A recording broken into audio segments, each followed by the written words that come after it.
Okay, so in this homework for about the balance of payments, I recognize that it can be quite confusing. That's the objective of this homework.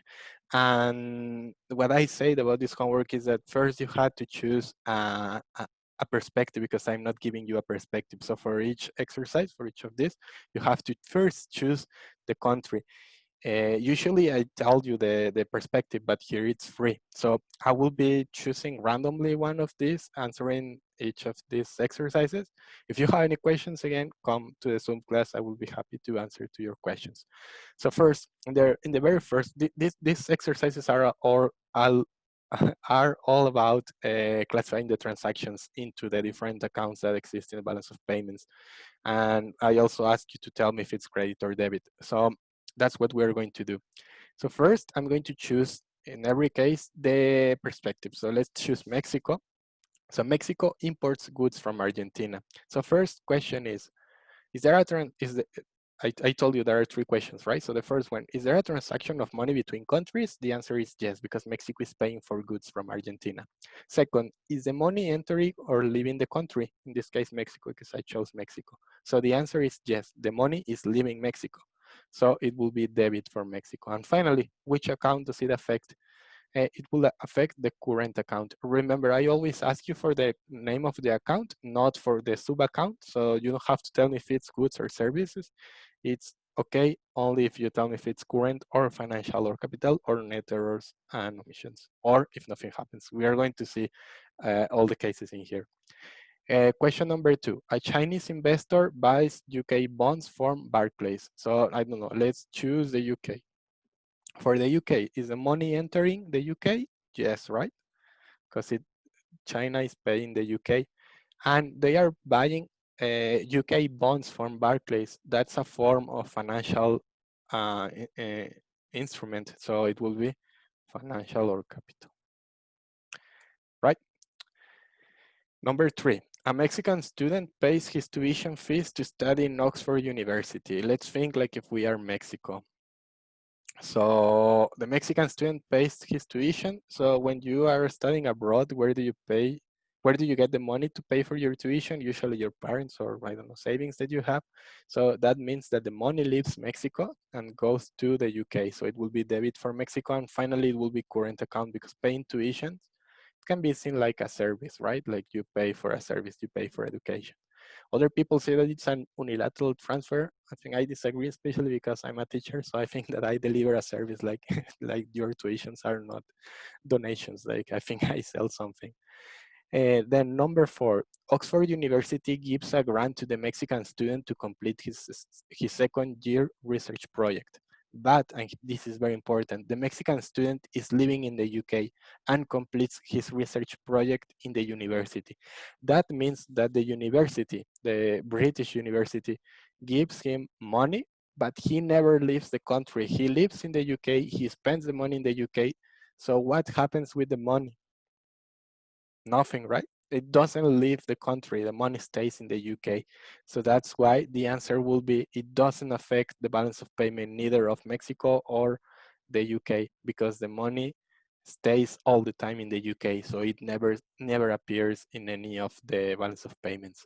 That's one of the tricky questions. So pay attention. Then number 5, a German company imports food from Portugal. However, the German company pays to the Portuguese firm with US dollars that the German company already had. So that means that there is a transaction between Germany and Portugal, but in US dollars. However, Germans already had the dollars in their pocket. That means that the US is not involved. That's why this sentence is for, just to make sure that the US is not involved. So now we can choose, I don't know, let's choose Portugal. Portugal, is the money entering Portugal? Yes, right? Because Germans are buying the food. So it will be credit for Portugal and it will be current account. Let's continue with number 6. An Italian investor buys Brazilian corporate bonds. Pretty easy. Let's think about Brazil. Brazil receives the money and it's financial or capital. Let's go to number 7. This one is very interesting. A Russian company acquires an insurance from an American insurance broker. So let's think about it. Let's choose Russia.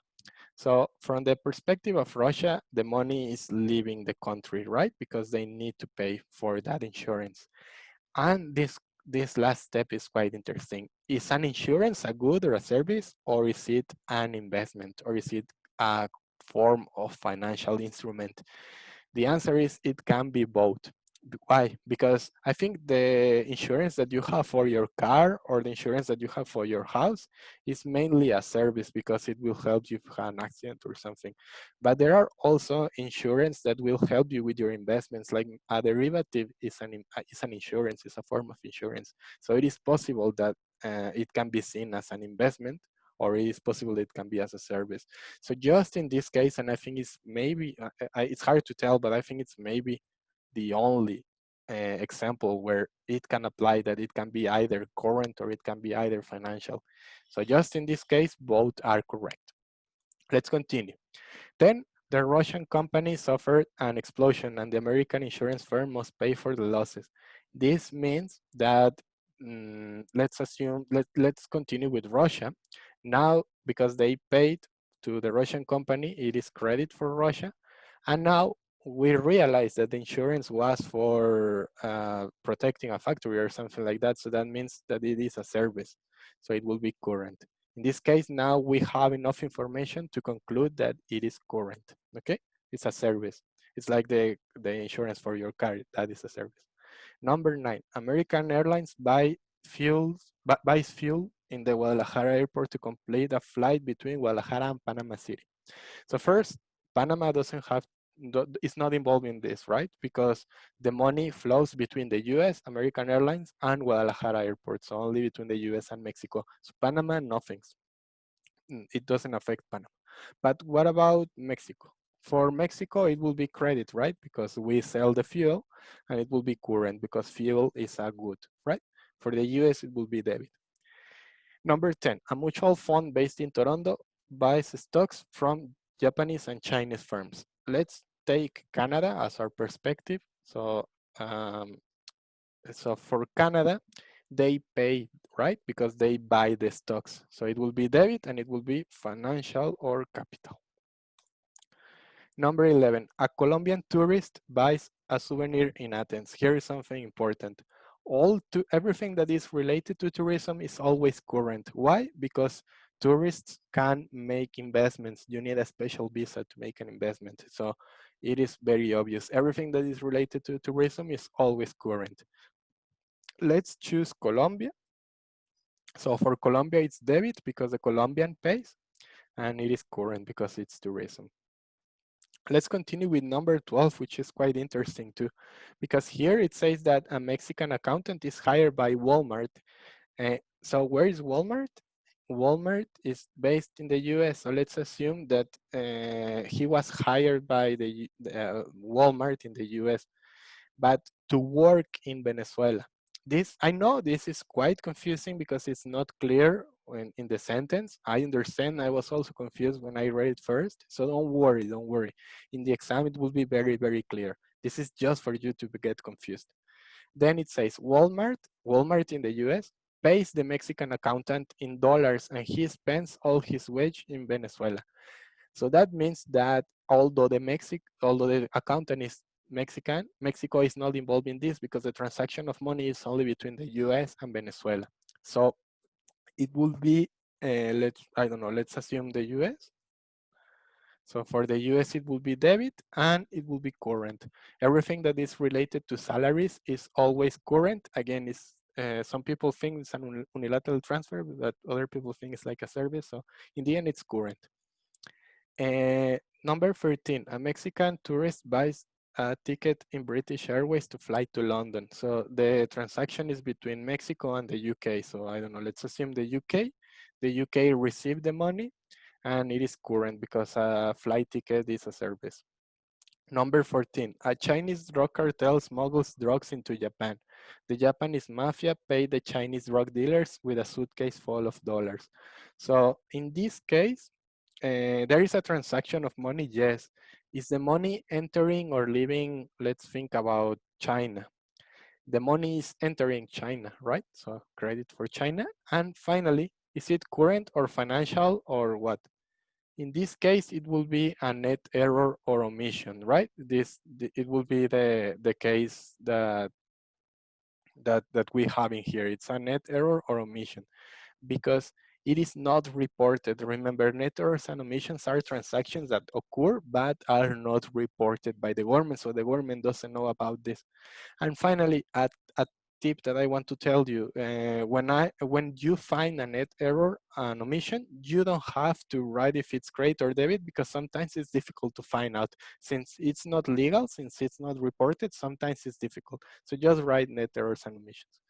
And the last one is also very interesting. It says that a French tourist pays for a hotel in Sydney with his American Express card. So here we have a triangle because we have France, then we have the US in the middle with American Express, and then we have Australia, right? So if you choose Australia, which I think is the easiest choice, it will be, of course, credit because Australia receives the money and it will be current, right? If you choose France, you have two options. One is that if you assume that the French person paid his debt to American Express, that will be debit for France in the financial account, right? Because it's paying a debt. It's kind of a financial instrument. If the French person doesn't pay, then it's nothing for France, right? That's an option. I know it's quite confusing, but that's the objective of this homework, to confuse you. And finally, if you choose the US, again, if you choose the US, it will be credit in the financial account if the French person pays, and then it will be debit in the current account when when American Express pays to the Australian company. If the French person doesn't pay, then it's nothing, and because they don't receive anything, right? And they only pay. It's quite confusing. I know this is the writing is not the best. Don't worry, in the exam it will be very clear. I will let you know which is the perspective. I will let the sentences are easy to read, so you don't have to worry about this. So I hope that doing this activity will allow you to think more about balance of payments, and it will be easy to classify a transaction. So that will be all for today.